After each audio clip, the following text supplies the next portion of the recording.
আসসালামু আলাইকুম তারেক ভাই। এই বিজয় বাংলাদেশ, এই বিজয় গণতন্ত্র। সুন্দর হোক আপনার শুভ দিন, সুন্দর হোক বাংলাদেশ। বাংলাদেশের এই 18 কোটি মানুষ দোয়া করি আপনার জন্যে। এক মাসের মধ্যে বিদেশ থেকে এসে বাংলাদেশের যে জনপ্রিয়তা অর্জন করছেন, বাপকে বেটা, বাপ যেমন বাংলাদেশের জনপ্রিয়তা ছিল মেজর জিয়াউর রহমান,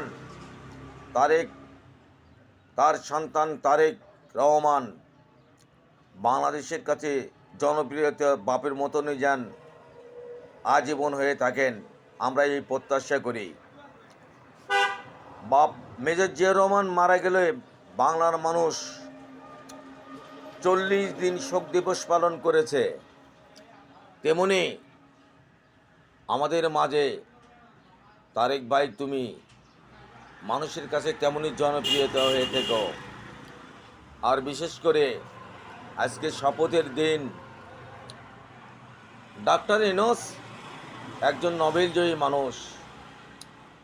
এই অকাল ঝরে যাওয়ার বাংলাদেশের সময়, দুর্যোগের সময়, সে বাংলাদেশকে টাইফুন ঝড়ের মতন যখন বাংলাদেশ লড়াচড়া করতেছিল, তখন সে বাংলাদেশকে আগলে রাখিছে, বাংলাদেশকে কন্ট্রোল করছে।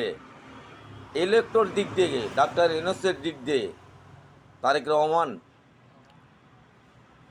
আমার তারেক জিয়া বাংলাদেশের কৃতি সন্তান। এই লোকটার দিকে আপনি নেক দৃষ্টিতে দেখবেন। এই ডক্টর ইউনূস খুব বুদ্ধিমান লোক, খুব পলিটিক্স লোক একজন। তারেক ভাই, তার দিকে একটু নেক দৃষ্টিতে দেখবেন এবং তাকে সবসময় পাশে রাখার চেষ্টা করবেন। এর দ্বারা অনেক কিছু করা সম্ভব। এ অনেক বুদ্ধিমান লোক,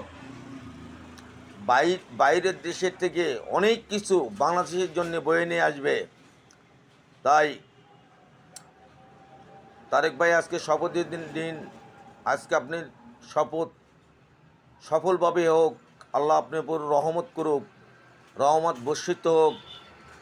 জয় হোক তারেক ভাই, জয় হোক বাংলাদেশ।